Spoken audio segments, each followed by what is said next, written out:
Bismillahirrahmanirrahim. Assalamualaikum warahmatullahi wabarakatuh. Aku jawab setengah hati ini. Moga kula baleni. Assalamualaikum warahmatullahi wabarakatuh.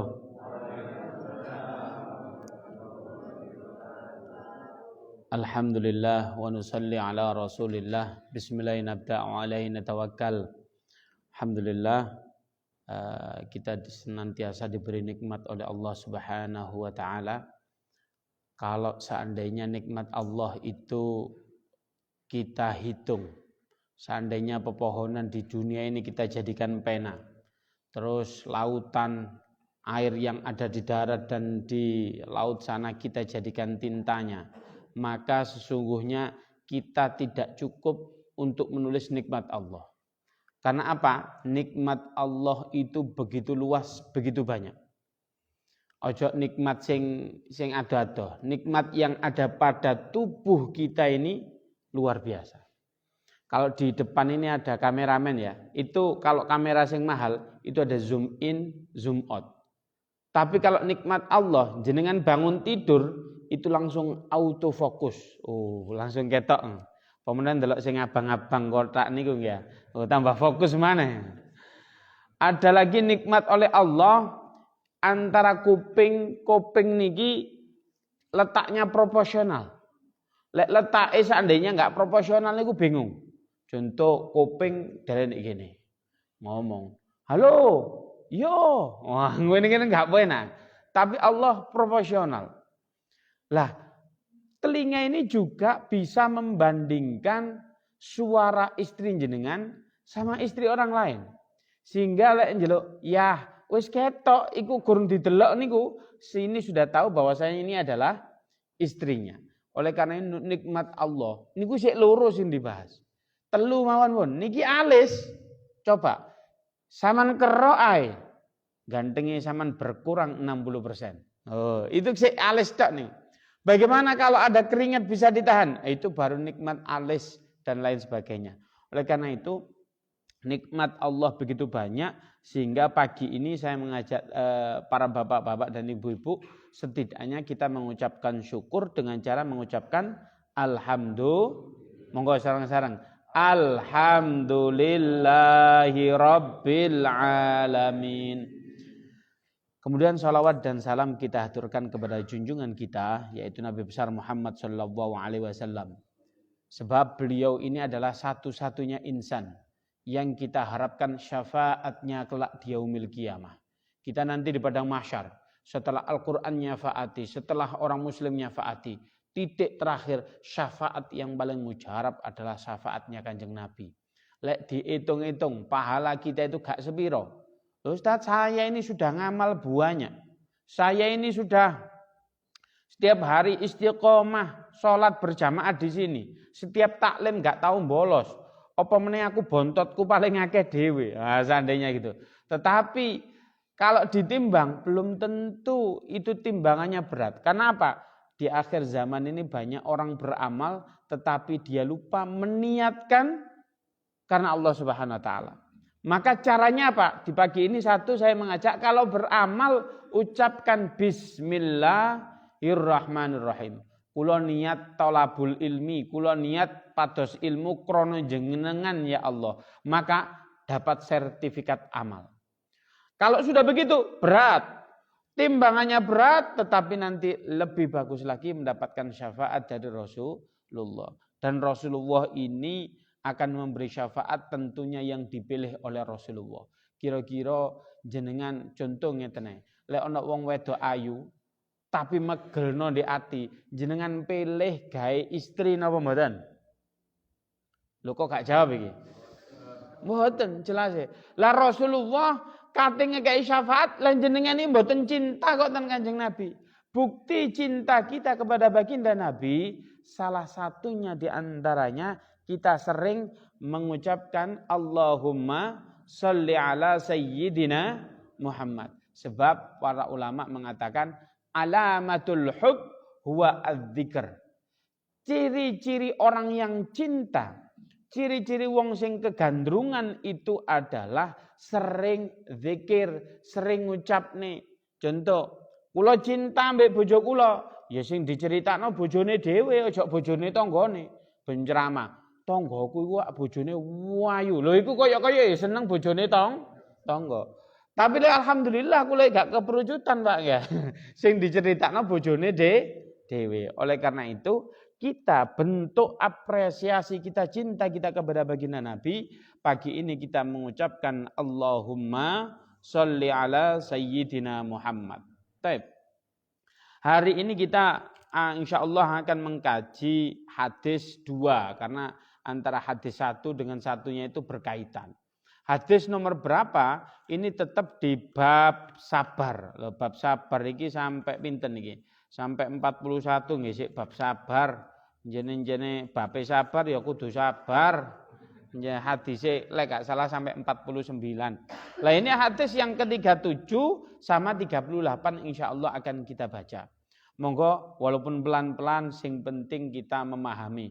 Kok gak hatam-hatam? Lho tenang, Riyadhus Shalihin niki sik oleh sak menten, niki kandel, niki kitabe ana 4. Wah, dadi tenang mawon nggih, pun kesusu nggih. Wa an Abi Sa'id Abi Hurairah, diriwayatkan satu oleh Abi Sa'id Abi Hurairah.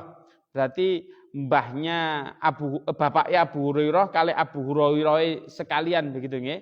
Anin Nabi sallallahu alaihi wasallam, bahwasanya Kanjeng Nabi Muhammad niku dawuh. Apa yang dikatakan? Mayusibul muslimina min nasobin wala wasobin wala hammin wala hazanin wala ada wala ghammin hatta syaukatu yushakuha illa kafarallahu biha minal khotoyat. Muttafaqun alaih. Lek wonten hadis burine muttafaqun alaih berarti ada muhaddis 6. Muhaddis 6 niku diantaranya Imam Bukhari, Imam Muslim, Imam Nasai, Imam Turmudi atau Tirmidzi. Nah niku tergantung sing maca mboten apa. Abu Dawud, Ibnu Majah, maka ini sepakat kedudukan hadis ini sahih. Tadi hadis niki ya wis kesahihannya 6 ngomong oke. Lah ini apa yang dikatakan oleh baginda Nabi? Mayusibul muslimin, tatkala seorang muslim terkena musibah, min nasobin, la nasobin niku kecelakaan. Nah, diartikan ngoten men. Wala wasobin. Wasobin niku ngapunten melarat. Wala hammin. Wala hammin niku napa? Gundah gulana. Wala hazanin. Hazan niku sedih, galau. Wala ada niku ono penyakit. Wala ghammin, sakit rada parah. Hatta syaukah, sampai tertusuk duri pun yushakuha illa kafarallahu biha minal khotoyat. Maka sesungguhnya Allah Subhanahu wa taala lek ana wong muslim kena hal-hal semacam itu semua, Allah secara otomatis ate nyepuro dosai awake dhewe. Walaupun kita tidak ngomong astagfirullahaladzim, tetap disepuro, Pak. Tapi ada catatan. Kita bahas satu-satu. Makanya setiap keadaan muslim yang tidak cocok di hatinya, gak nyaman kanggone sampean, maka jenengan akan diampuni dosanya walaupun belum beristighfar. Diambilkan contoh di sini paling kecil adalah 1, walaupun tertusuk duri. Ojo tertusuk duri. Di kita napa? Lek ana kayu sing cilik mara mlebu ning kene apa? Telusupen. Telusupen ya tetap dapat ampunan dosa. Jangankan telusupen, kena bambu sing sik enom niku ana rambute, logot nggih, paham nggih. Lah niku kena logot, kita ndak nyaman. Itu juga akan diampuni dosanya. Jangankan logot yang itu, kita napa nggih? Sing paling mudah, paling sederhana. Kita makan selilit kita di gigi kita dan kita ndak nyaman. Maka itu pun akan menjatangkan napa? ampunan dari Allah Subhanahu wa taala. Maka setiap muslim itu keadaannya bagaimanapun, kalau kita kurang nyaman, maka kita mendapatkan pahala. Ojo kena logut, ojo selilitan. Kita ambil contoh. Enak-enak ibu-ibu ini masak gitu, masak banyak. Mulai isuk ngetiwet ndek pawon, ngirisi tempe. Tempe itu bukan kok langsung digoreng, dijupukno bawang, jupukno kunir, jupukno uyah. Kok pengalaman? Iya, biasa kula nggih masak, Bu. Lah niku moro digoreng. Wah, sampean mari ngoten niku wis ternyata wis mateng, bojone gak gelem mangan. Ya, sampean mangan, aku mang ndek jaba wis mangan, Dik. Gelem apa mboten, Bu? Oh, mboten. Wis aja mangan sampean, Pak, ndek omah, Pak, ngono. Lah, niki menunjukkan apa? Ketidaknyamanan di hati kita, sing model ngoten niku wau, maka apa itu mendapatkan ampunan dari Allah. Lek niku contohnya nggih berat Ustaz. Enggak wis. Sekarang itu rumah tangga itu kadang kita itu saling menyalahkan. Lek ditakoni wong lanang, bojone sampean apa? Waduh bojoku kok wereng wis, aku diamu tok. Lah bojone sing wedok ditakoni, bojoku wis gak ono sayang-sayang ambek aku. Kau wereng pol, aku ngene disentaki. Lah kula iki bingung, asline sing kereng iki sing ndi? Sing lanang apa sing wedok? Ternyata napa? Ternyata ngeten, Mbak, rumah tangga niku gini, antara dua makhluk yang saling mencintai. Kena nopo kok tensinya marah? Yang wedok sing marah, sing lanang nggih marah. Karena apa? Saling menyayangi. Loh kok bisa menyayangi, kok bisa marah? Karena apa? Satu sama lain itu berharap lebih daripada pasangannya. Sing lanang contoh. Aku itu berharap ya apa? Kesibukanmu itu hanya memikirkanku. Wes ojo. Lah aku mulai ku ojo chattingan mbek kancane ae. Lah itu laki-laki. Sing wedok yang ngono. Sampeyan Pak, sedina wis ndek njaba. Mulai ku mbok aku diperhatikan. Loh kan gini, saling berharap lebih. Berharap ini kan apa? Karena dia saling mencintai. Jadi lek ono rumah tangga adem ayem, hati-hati Bu. Sing dipikir wong liya. Lek justru sing perang, lah iku sing apik. Puwen dina geger ae. Masalah sepele contoh, ndele anduk ndek dhuwur napa? Kasur. Waduh ngamuke lho, mulai jam 5 sampai jam 6 iku sik ngamuk ae. Mari sembayang isyraq ya sik ngamuk ae. Itu cinta, Bu. Lah ngoten. Jadi lek ana sampean masak dikomene. Cinta niku Bu, goleki perhatian.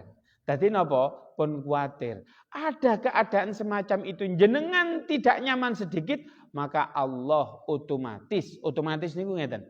Kaya lampu niki otomatis lek awan mati dhewe. Dadi jenengan mboten nusamides ngorup. Begitu juga otomatis itu kalau jenengan tanpa beristighfar, maka jenengan sudah diampuni oleh Allah Subhanahu wa taala. Contoh ngeten. Contoh malih niki, ana wong niku masak, Pak. Masak Indomie ngoten. Waduh suwenak. Lah karepe ngoten ndelok di internet, dikeki endhog sik panas-panas, ndoke dipecah ndek dhuwur Indomie, terus ndoke niku rada setengah mateng. Lah iki Indomie wis dadi wis panas, njupuk endhog dipecahno das, ndoke bonor, Pak. Kira-kira sampean nemesu napa mboten? Waduh, ya Allah, rong ini kaya grobegeten rong masakan dibanting iso-iso. Maka jenengan kalau sesuatu yang keadaan itu tidak cocok di hati jenengan, maka jenengan otomatis akan diampuni oleh Allah Subhanahu wa taala. Tetapi ada dua syarat. Ora semerta-merta diampuni. Yang pertama, syaratnya siji, kudu sabar. Lah ini jenenge bab sabar ya. Lah niki harus sabar. Lah sabar ini memiliki ciri-ciri, Pak. Di antaranya sabar itu wong kalau kena musibah gak ngersolo, gak ngegrutu. Jadi kalau ada masalah, astagfirullahaladzim. Beda loh, Pak. Astagfirullahaladzim. Abe astagfirullah. Nah niki beda loh, Pak. Nggih napa mboten? Lho nggih, ana bojone kait ndelek klambi salah. Astagfirullah. Kan wis digekno centelan sih, Pak. Sampeyan niku gak ero iki lho. Waduh mek ngamuk-ngamuk, mek geget-geget. Perkara mek anduk delen dhuwur kasur, mbok kari diambil. Wis mari iku gak ono cerita maneh asline. Gak dawa gitu loh. Tapi lek ngono dawa Bu, sampai maghrib itu kadang sik geger. Ya itulah rumah tangga. Engko lek sampean seminggu apa aja seminggu, sedina gak geger ambek pasangane jenengan curiga. Sama nono Pak kok meneng ae. Wah, kok ngono. Jadi apa? Indahnya berumah tangga itu begitu. Kalau jenengan menemukan masalah di dalam rumah tangga, bukan duri, tapi koyok lugute, koyok selilit yang nempel di gigi, tapi jenengan sabar, maka otomatis satu pahalanya akan diampuni dosanya. Yang kedua, apa? Yaitu gini. Kalau dengan mendapatkan musibah, kemudian faliyahtasib niku ngeten. Lek oleh musibah jenengan sabar tur arep pahala. Lah ini lupa kadang kita itu. Lek oleh musibah siji gak sabar ya ora arep pahala dari Allah. Maka jenengan lek gak sabar ya ora oleh pahala, ya ora oleh ampunan dari Allah, ya ora oleh pahala. Kita ambil contoh tabrakan. Tabrakan iku saking wong lali konsepnya kita harus sabar, iku nek dalan iso tunyu-tunyuan. Wah, awakmu sing salah. Wis jare montore, aku lho Pak sing remek ora komen. Nah, jare montore ngoten, Pak.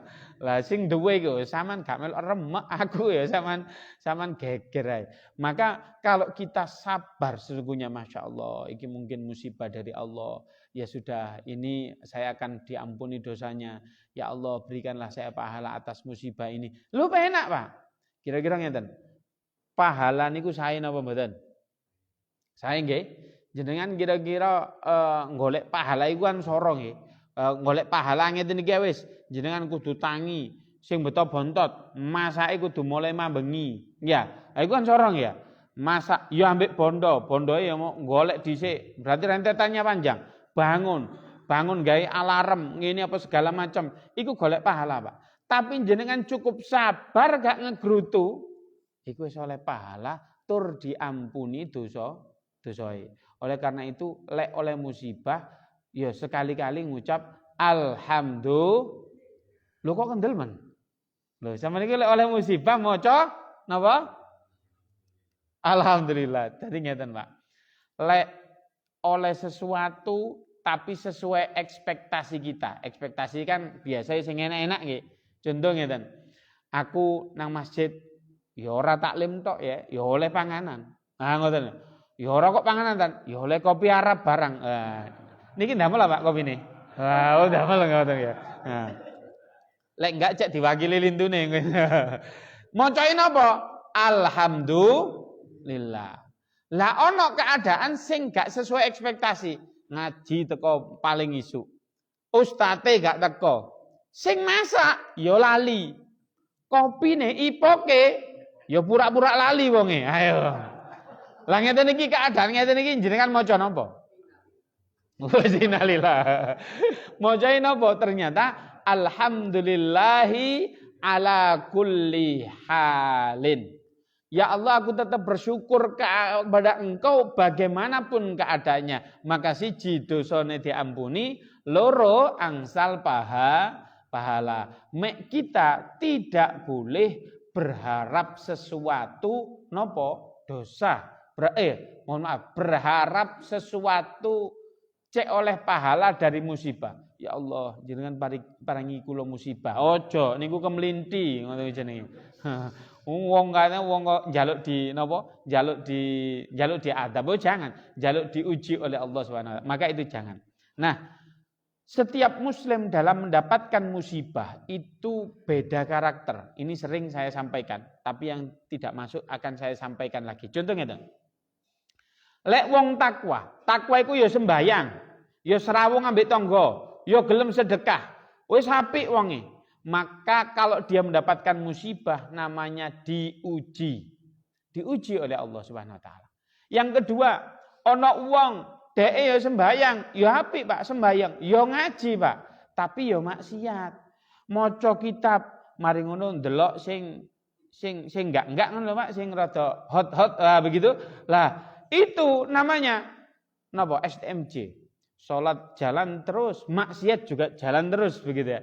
Lah, ini disebut apa? Ditegur oleh Allah Subhanahu wa taala. Berarti wong niku oleh musibah padha, sijine ana sing diuji, sijine oleh napa ditegur. Yang ketiga napa? Dheke gak gelem sembayang. Dheke gak gelem napa ngaji. Dheke gak gelem napa malih. Maka ini orangnya diazab. Lah, yang keempat, Pak.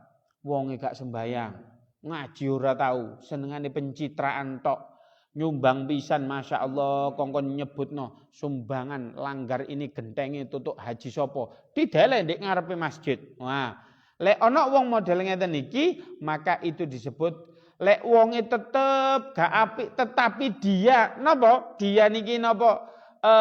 Rezekine gede. Oh, lek wong iku gak sepiro ibadahe. Ora tahu ibadah pisan pencitraan. Nang Mekah niku storine ndonga, storine sembayang. Lah iki sapa sing nyuting? Tibakno nggawa tim. Wah, cek di syuting. Maka model semacam ini apa? Dia istidraj. Ayo digrayai awake dhewe jitoke maksude napa? Awake dhewe niki kategori sing ndi? Lah lek wong sing napa sing takwa ora apa-apa pertahankan. Lek wong sing ditegur, ayo sing taubat agar supaya kita menjadi orang yang takwa. Lah lek wong sing diadab, berarti wong sing mujrimun jadene. Maka kita sering-sering bertaubat kepada Allah. Apa meneh wis istidraj ati. Oleh karena itu, kita grayai jitoke awake dhewe, kita di posisi yang mana? Sebab Rasulullah dawuh, "May yuridillahu khairan yusib minhu." Allah kalau menginginkan salah satu hamba niki kumpul banyak, dipilih sing apik, yusib minhu, pasti Allah nguji hamba tersebut. Jadi lek wis saleh, aku iku salim, gak mungkin diuji oleh Allah. Salah. Lah lek jenengan gak tahu diuji, berarti apa? Wis gak munggah tingkat, mentok, Pak. Maka ujian itu yang paling berat ya para kiai, para alim ulama, itu ujiannya berat. Oleh karena itu kalau jenengan istiqomah saja ke masjid diuji. Diujinya banyak hal. Setan moro-moro teko, wis awakmu iku sak jamaah iki wis paling jos. Awakmu teko paling isu. Awakmu gak tahu lepas sarung. Awakmu kerja bakti, awakmu eksis terus. Moro di atine dhewe ngomong, iya ya. Lah, model ngeten iki wis kena gak lulus ujian daripada Allah Subhanahu wa taala. Oleh karena itu pastikan kita lulus ujian biar kita naik tingkat. Oleh karena itu kita senantiasa mengucapkan alhamdulillah kalau keadaan itu sesuai ekspektasi. Kalau kita tidak sesuai ekspektasi, maka kita mengucapkan alhamdulillahi ala kulli halin. Sekarang hadis yang ke-37. Lek ono pertanyaan niki disimpen, baru mungkin pertanyaannya pas di akhir-akhir sesi tanya jawab. Wan Ibnu Mas'ud. Hadis ini diriwayatkan oleh Ibnu Mas'ud. Ibnu Mas'ud itu salah satu sahabat sing dadi santrine Kanjeng Nabi paling suwe. Kalau kita lihat ben maca hadis baik itu Riyadhus Shalihin sing ngriwayatno sinten sih? Abu Hurairah, Ibnu Mas'ud. Ya, kena nopo sahabat sing viral niku jarang ngriwayatno hadis. Sinten sing viral? Koyok to Sayyidina Abu Bakar, koyok to Sayyidina Umar, koyok to Sayyidina Utsman, koyok to sinten Sayyidina Ali. Ada sahabat langsung masuk surga, ada 10. Lah, ini bagaimana ini ceritanya? Maka sahabat niki kenapa kok yang meriwayatkan begini? Sebab pada zaman Rasulullah itu sahabat-sahabat viral ini sudah tidak mondok lagi sehingga beliau sudah memiliki amanah. Koyok kelas Sayyidina Abu Bakar sudah diutus menjadi gubernur, sudah memiliki jabatan apa? Lah Ibnu Mas'ud niki beliau belum memiliki jabatan karena masih enem. Sehingga beliau niki napa Ibnu Mas'ud niki sering mondok dening Kanjeng Nabi. Sing paling viral napa mboten Ibnu Mas'ud namine Ibnu Abbas. Ibnu Abbas niki sampai didongakno ambek Kanjeng Nabi, Allahumma alimhu wa faqihu fiddin wa alimhu ta'wil. Oh didongakno Kanjeng Nabi spesifik. Ya Allah, arek iki dadekake pinter urusan agama, dadekaken pinter urusan bab takwil. Takwil niku contoh ngeten. Ar-Rahman 'allamal Qur'an. Ar-Rahman. Ar-Rahman niku lek jenengan semerap artinya kan Maha kasih sayang. Iku kan roh terjemah. Tapi di balik kasih sayang ini apa kasih sayangnya Allah model bagaimana? Ibnu Abbas langkung faham ketimbang ulama-ulama lintu. Langkung faham ketimbang sahabat-sahabat lintu. Maka itulah kenapa sahabat sing viral kok gak ngeriwayataken Ibnu Abbas, Ibnu Mas'ud, Abu Hurairah kena napa? Karena beliau belum mendapatkan jabatan sehingga beliau nyantri ambek Kanjeng Nabi suwe. Nggih, napa? Qala pada saat itu Ibnu Mas'ud berkata, qala dakhaltu 'alan nabi. Kula pada saat sowan dening Kanjeng Nabi. Dakhaltu niku ora kok nyelonong ngoten. Maksudnya dakhaltu itu tatkala saya sudah masuk rumahnya Kanjeng Nabi, maksudnya pada saat beliau sowan dening Kanjeng Nabi wa huwa yu'aku. Tatkala itu Rasulullah dalam keadaan panas. Panas niku napa? Demam. Ngreges awak ora penak. Fakultu. Kemudian Ibnu Mas'ud berkata, ya Rasulullah, wahai utusan Allah, wahai kekasih Allah, wahai Nabiullah. Yang kemudian apa? Innaka tu'aku wa'kan syadidan. Sungguhnya jenengan iki panas saestu Kanjeng Nabi. Panase jenengan iki mboten ukuran, panase jenengan panas tenan. Ajli inni u'aku kama yu'aku rajulani minkum. Kemudian Kanjeng Nabi niku dawuh napa? Ajal, iya, sungguhnya aku ini panasku iku setara dengan panasnya dua orang sing per orange pewanas tenanan. Lho niki lho. Aja wong saleh. Kanjeng Nabi niku lho diuji ambek Allah Subhanahu wa taala. Lho ya kok ana wong urip ngaku gak tahu diuji ambek Allah. Lho berarti jenengan gak tahu munggah kelas. Nggih ngendhok kae ndek mriku. Tetapi lek Kanjeng Nabi diuji apalagi kita. Lek ini Kanjeng Nabi ini diuji lebih berat daripada orang biasanya. Lek ana wong demam pol panas niku dikumpulno rong wong, maka panase Kanjeng Nabi itu seperti itulah, dua orang. Kultu, la Ibnu Mas'ud niki pinter lek napa jenenge? Ngerih-ngerih atine Kanjeng Nabi. Lek ngerih-ngerih napa? Ngepek atine Kanjeng Nabi. Kultu, kemudian Ibnu Mas'ud berkata, dzalika annalaka ajraini. Lho Kanjeng Nabi lek jenengan panase kados ngoten niku berarti jenengan angsal pahala kalih. Oh, ana wong loro lho sik di ngono ae. Ana wong loro panas nemen. Oh iya Kang tak golekne obat. Lak tepak nggih lek silaturahmi niku. Lah niki ngeten. Sampean panas koyo ngono. Waduh. Berarti sampean angsal pahala loro lho. Lah lek wong panas tenan pahalane siji, pahalane kudu loro, rong wong pahalae ngoten. Wah, ini luar biasa. Qala ajal dalika kadzalik. Oh ya insyaallah yen jene oleh pahala loro, jene awakku iki nemen. Kama min muslimin yusibuhu ada. Seperti halnya orang-orang muslim biasa pun lek diuji kemudian dia sabar, maka dia juga mendapatkan pahala.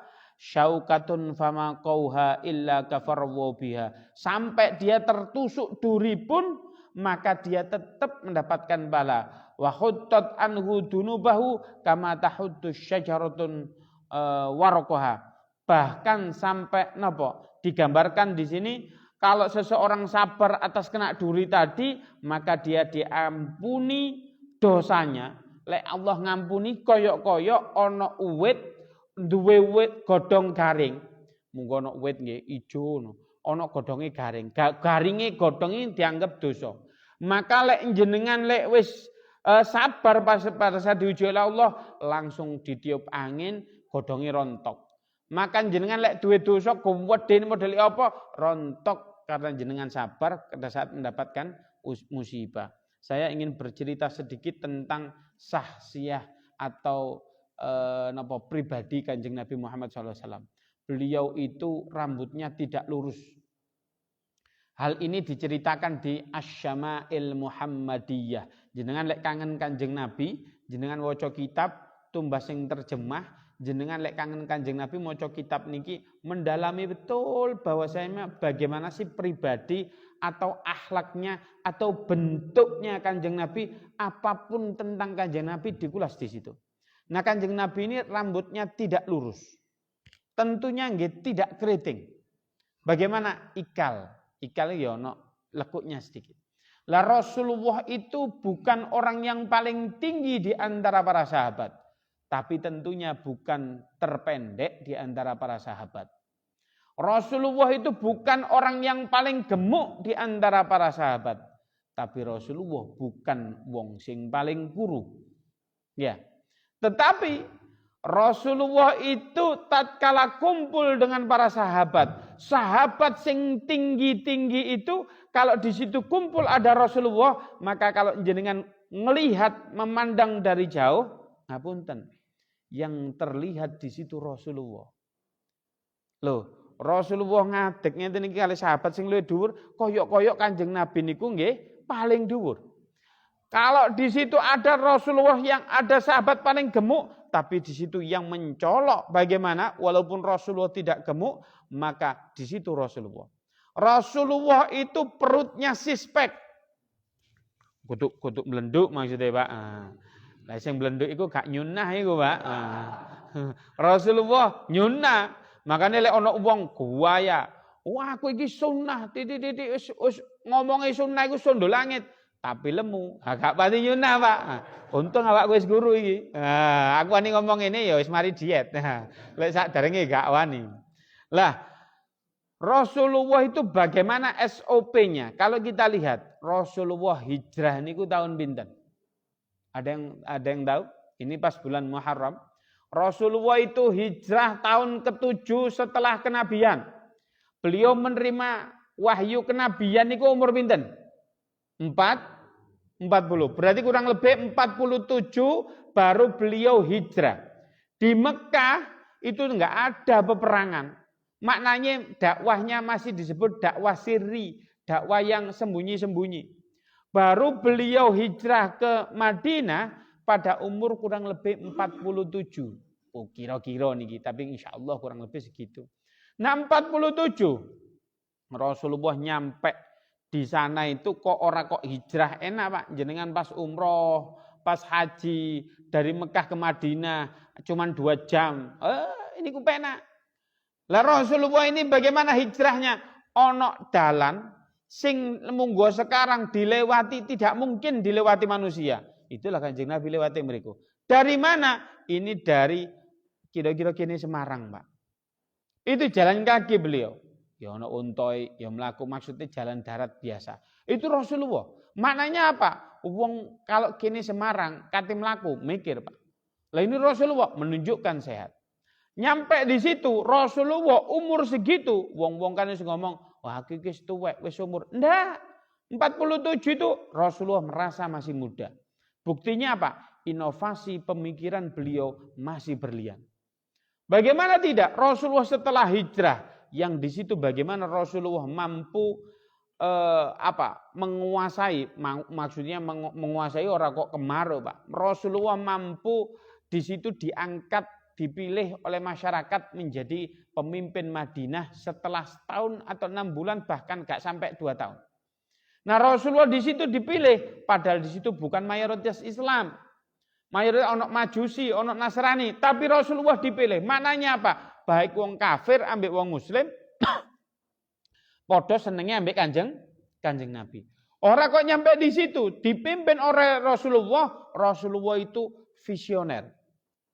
Nama Madinah dulu itu disebut Nejat. Tapi disebut diganti oleh Rasulullah bukan Nejat. Nejat itu Madinah. Napa? Allahumma shalli. Kota itu disebut napa? Disebut Madinatul Munawwarah. Berarti apa? Kota yang sangat gemerlap. Kota yang sangat mencorong. Lah ini akan bertolak belakang dengan keadaan Madinah sepanjang itu. Tapi Nabi visioner, kalau kita lihat Madinah memang betul-betul mencorong, Pak. Niki nuwun sewu, kula tidak bermaksud membandingkan Mekah kali Madinah. Tapi lek jenengan haji ataupun umroh di sana, pripun? Kalau di sana itu di Mekah jenengan goleki tukang sampah kathah, Pak. Tapi di Madinah tukang sampah niku goleki sampah, Pak. Lho nggih, sing mantun umroh, sing mantun haji, lak ngoten nggih. Di Madinah itu tukang sampai standby. Karena apa? Itu brandingan Rasulullah, Pak. Dan Rasulullah gitu. Yang kedua, Rasulullah umur gak mungkin 47 Hijrah langsung perang. Ternyata apa? Rasulullah kalau nggak setahun, 2 tahun atau 3 tahun baru Islam itu dibesarkan. Maknanya, wis umur 50 kurang lebih. Barulah di situ Rasulullah siap banyak musuhnya. Musuh itu ya jelas-jelasan perang dan lain sebagainya. Bahkan Rasulullah itu wis umur 50. Rasulullah itu kalau perang maka sering dipimpin oleh Rasulullah. Rasulullah ngangkat pedang. Kula nate ten Turki, ten Topkapi, itu pedangnya Rasulullah itu kalau jenengan ngelihat nangis, Pak.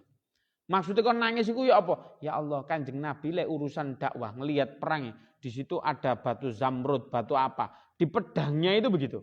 Lek didelok paling mewah, paling tajam. Maknanya apa Rasulullah? Oh, pedang abot. Lek jenengan nyekel pedangnya Kanjeng Nabi ngeten, Pak, jegluk, Pak, lek tangan siji.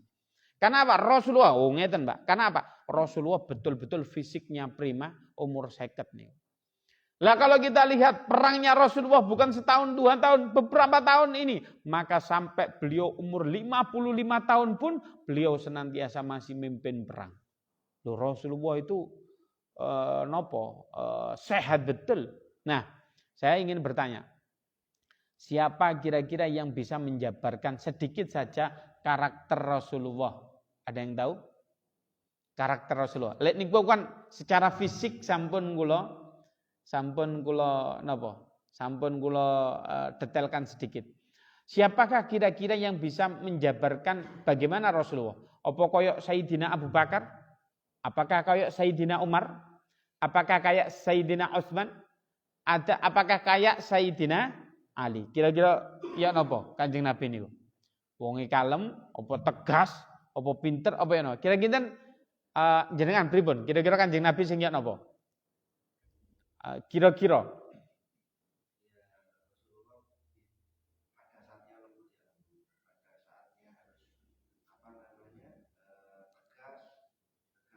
Masya Allah.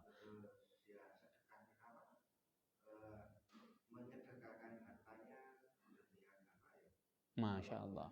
Jadi kalau dibilang bagaimanakah Rasulullah? Rasulullah itu rangkuman daripada sahabat.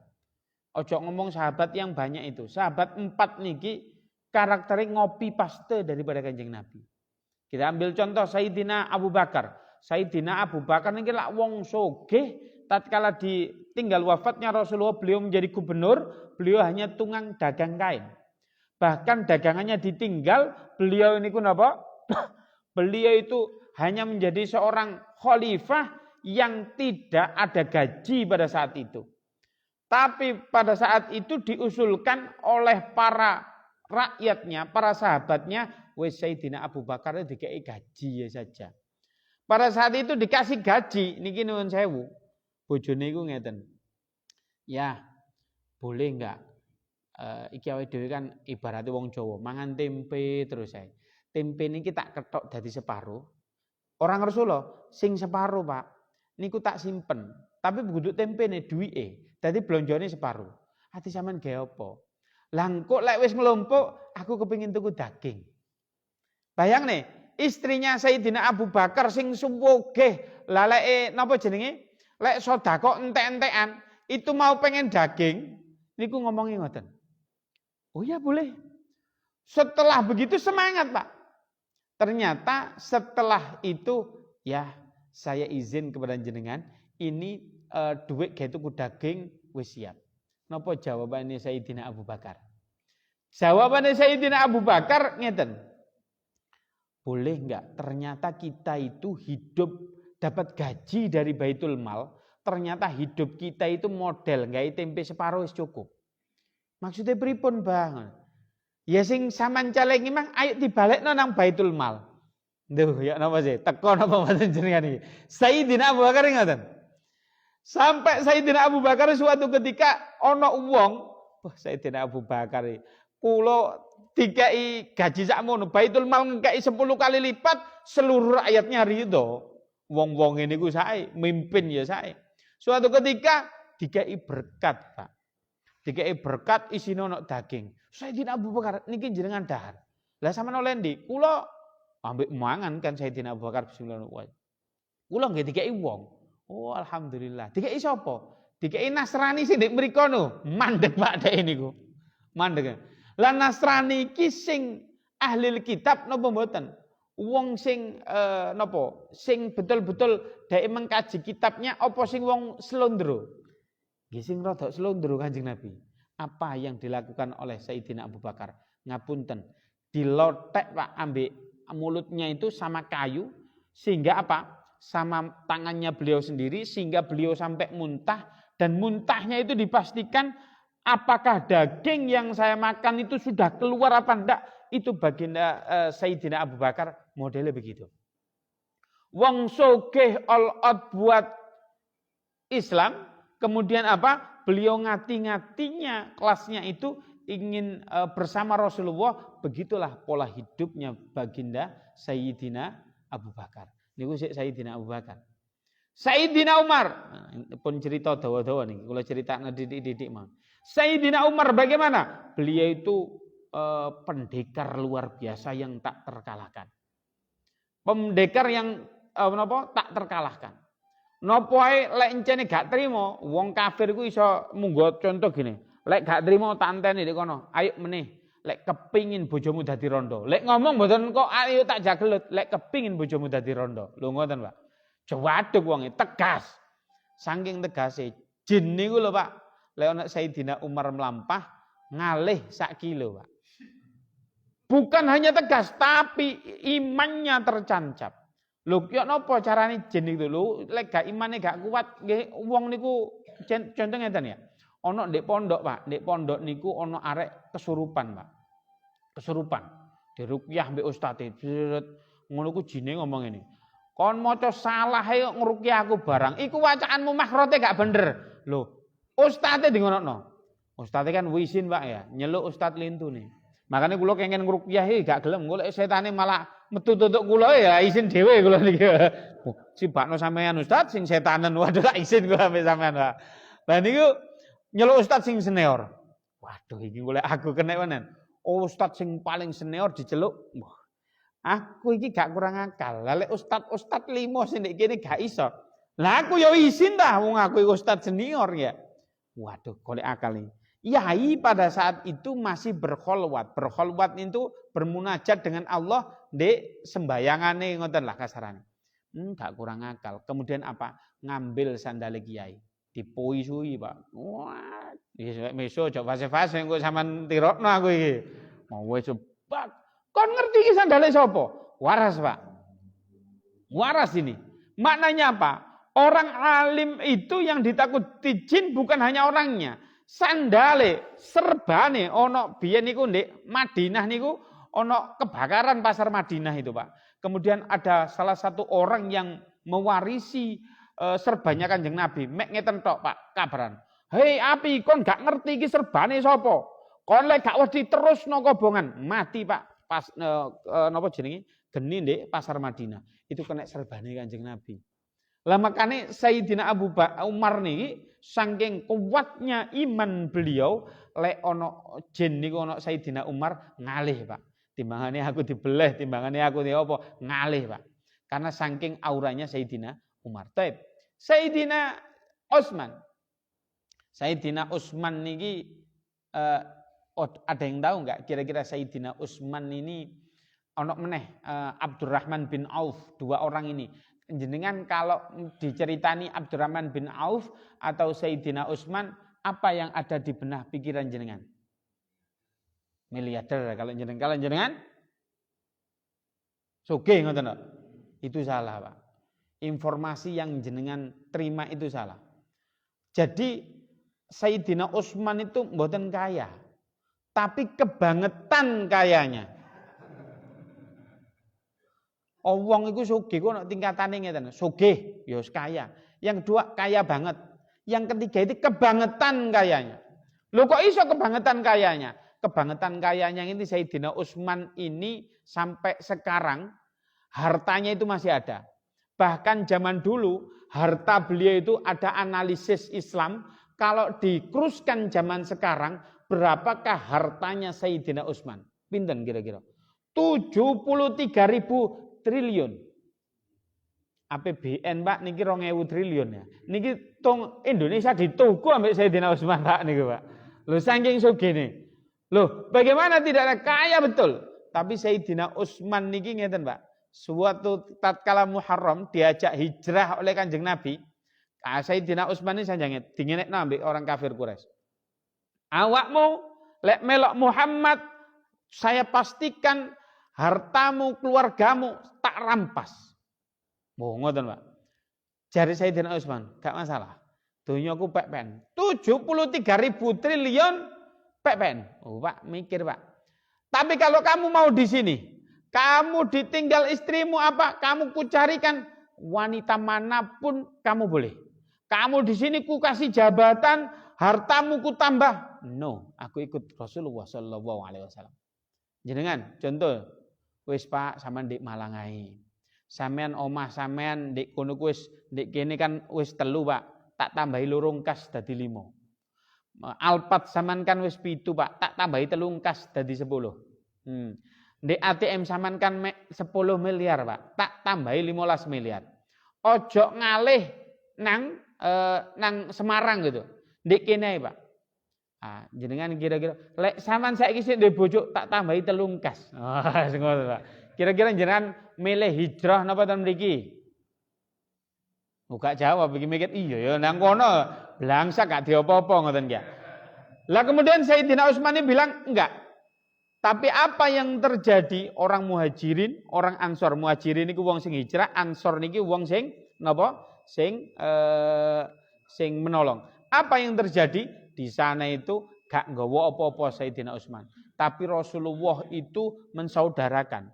Sayyidina Utsman itu ternyata disaudarakan dengan wong sing sugih di Madinah pada saat itu. Karena kenapa? Wong niku lek wis biasa sugih, Pak. Dikongkon urip larat carane gak iso. Nah, ternyata Sayyidina Utsman itu kebiasa sugih. Tapi biasa Sayyidina Utsman itu ora kok kemelinti, biasa sedekah. Lho, biasa niku sedekah. Lek Sayyidina sing lintune niki kan biasa menyogeh, ngoten ya. Ini apa? Wonge sugih biasae napa sedekah. Nah, suatu ketika nyampe di sana. Wahai Sayyidina Utsman, sami'tu annaka ghaniyan. Kudengar engkau itu di Mekah engkau orang yang paling kaya. Oleh karena itu biar hidupmu di sini tidak belangsak-belangsak. Saya ini orang terkaya di Madinah. Maka kalau engkau mau separuh dari hartaku kuberikan kepada engkau. Kemudian kulihat istrimu tidak mau hijrah sama engkau. Oleh karena itu saya pastikan jenengan cari wanita yang cantiknya bagaimanapun di Madinah. Lek encene iku tutuk keluargaku, bojoku iku ana papat, siap tak culno salah sijine dan tak bikinkan pesta pernikahan, tak biayai paling mewah di Madinah. Oh ya Allah ya Pak, gak tanggung-tanggung wong Ansor niku. Kemudian apa jawabnya sen? Mboten usah pun repot-repot. Kula sampean dudui pasarnya Madinah itu di mana. Tapi apa yang terjadi Sayyidina Utsman itu beliau itu saking kayai maka 6 bulan setelah itu menjadi orang terkaya nomor 2 di Madinah. Tetapi apa? Tetapi pada saat itu di Madinah 2 tahun setelah itu orang terkaya di Madinah Al-Munawwarah. Loh. Ngoten niku Sayyidina Utsman. Bahkan sekarang itu masih ada hartanya Sayyidina Utsman di dunia ini. Ada namanya Hotel Waqaf Sayyidina Utsman. Namanya itu. Sampai sekarang di Saudi Arabia itu ada rekening atas nama Sayyidina Utsman bin Affan. Maka banyak itu negara-negara di Afrika dan lain sebagainya itu disumbang dari hasilnya Sayyidina Utsman. Niku dari hartanya Sayyidina Utsman. Loh niku makane lek jenengan ngomong sugih keliru informasi ini. Dek niku kaya, kebangetan kaya. Itulah Sayyidina Utsman. Kula mboten cerita dawa Sayyidina Utsman. Terakhir Sayyidina Ali. Sayyidina Ali wonten sing saged jawab. Ya napa? Napa? Cerdas. Lah iki lek bapake Sayyidina Ali, anake cerdas. Wonten sing lintu kira-kira? Sayyidina Ali kan ahlil ilmi. Nah, itu masyhurnya. Suatu ketika Pak, di Mekah niku di Madinah niku ono jenenge Abu Burbud. Abu Burbud niku kesatria Pak. Waduh, lek atasane nglawan wong 100 dhek dhewe wani Pak. Dhek betul-betul jagoan Pak. Tapi suatu ketika di hadapan Rasulullah dengan para sahabat, "Hei wong Islam, aja pengecut. Keroyoken aku kon maju kabeh, lek wani tantangan aku siji." Sayyidina Ali langsung ngeten. "Izinkan saya ya Rasulullah." Si Ali santai, dicekel tangannya ambek Kanjeng Nabi. Wong Islam itu pengecut, kalian gak ada yang berani. Santai li, santai. Terakhir beliau begini. "Bukankah di Islam itu kata engkau siapa yang mati syahid katanya masuk surga? Ganok tak sing kepingin mlebu surga." Ali jalan. Ini menunjukkan Rasulullah itu kalau dihina tidak masalah Islam tidak perlu. Tapi lek masalah Islam wajib marah. Sayyidina Ali seumur selawe. Ngomong latihan nggih gak pati kuat sian. Tapi apa yang terjadi?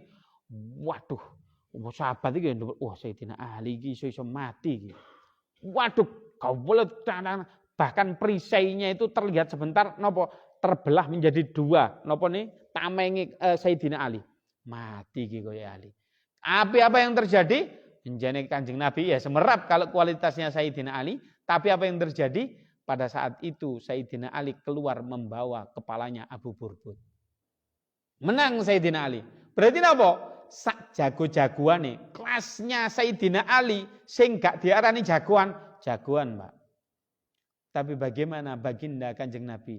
Niki ceritanya terakhir. Baginda Kanjeng Nabi niku suatu ketika Ali itu ada mboten sombong, tapi menunjukkan gini. Oh, sapa sing kuat iki ya insyaallah mbek aku kalah. Kasarane ngoten lah bahasane nggih mboten ngono, wala iku bahasa wong sengak. Ini bahasanya lembut begitu. Kemudian bilang begini Rasul, "Gak oleh ngono li, awakmu ya kudu anu." Loh, lencene buktine Abu Burbud kalah kok kali kula. Ya wis ngene encene ana wong luwih jagoan timbang awakmu li. Lah terus ndek pundi sinten Kanjeng Nabi? Mene teko di belakang gunung itu ada orang tapi dia pakai ninja, pakai nikob. Ngoten, jam pinten ae? Wis teko jam-jam pira wonge ndek kono li. Oke. Waduh Sayyidina Ali niku ngenteni ending, Mang. Ternyata apa? Orang yang bercadar itu datang betul. Apakah gak ngomong gak apa? Kontak sing jari Rasulullah iku sing paling kuwendel. Waduh Ali kate diwajar mek ngeten tok wonge. Das dikipatno pisan dengwekno Sayyidina Ali pedang wis ndek kene. Waduh, kok iso kalah ini? Aku gak terima. Mene aku tak latihan, mene kon tak tantang mene. Mantuk tok gak ngomong. Pauwen dikipatno pisan kalah Sayyidina Ali. Abu Burbud iki kesatria iku iso dipenggal. Tapi wong iki sapa ya? Yang ketiga dikalahno meneh Sayyidina Ali. Siapakah engkau ini kok jaduk meniki Kanjeng Nabi sampai bela awakmu? Dibuka nikobe kinten-kinten sinten? Kanjeng Nabi Muhammad sendiri. Loh, lek kekuatane antara Sayyidina Umar sampai Sayyidina Ali sing model kan apa-apane Pak mbek Kanjeng Nabi. Kula ingin menceritakan, Kanjeng Nabi itu yo pinter, yo dermawan, yo alim, yo jagoan. Ora kok dianu wong lek Islam diamu, oh cengkeh lho, gak apa-apa Pak nyengke wong karena dia menghinakan Islam. Lek atasane Rasulullah diantemi karena dakwah di sini sampai benjol-benjol, ndak masalah, Rasulullah slow saja, Pak. Loh ini loh Rasulullah, itu loh Rasulullah. Jenengan lek bahas sama ilmu Muhammadiyah, nangis Pak, jenengan pengen bagaimana memikirkan kana khuluquhu khuluqul Quran. Napa malih jelas siapakah putri Rasulullah yang mirip dengan Rasulullah. Lek iso ngeten Pak, lek maca Syama'il Muhammadiyah. Makanya di sini saya pentingnya tadi kan di sini bab untuk sabar, tapi Rasulullah kena uji sakit, kena uji sabar, sabarnya Rasulullah tidak main-main. Rasulullah itu pribadi yang sangat luar biasa. Tep, niku yang bisa saya sampaikan. Ada sebelum ditutup ada tanya jawab sedikit, monggo. Wonten?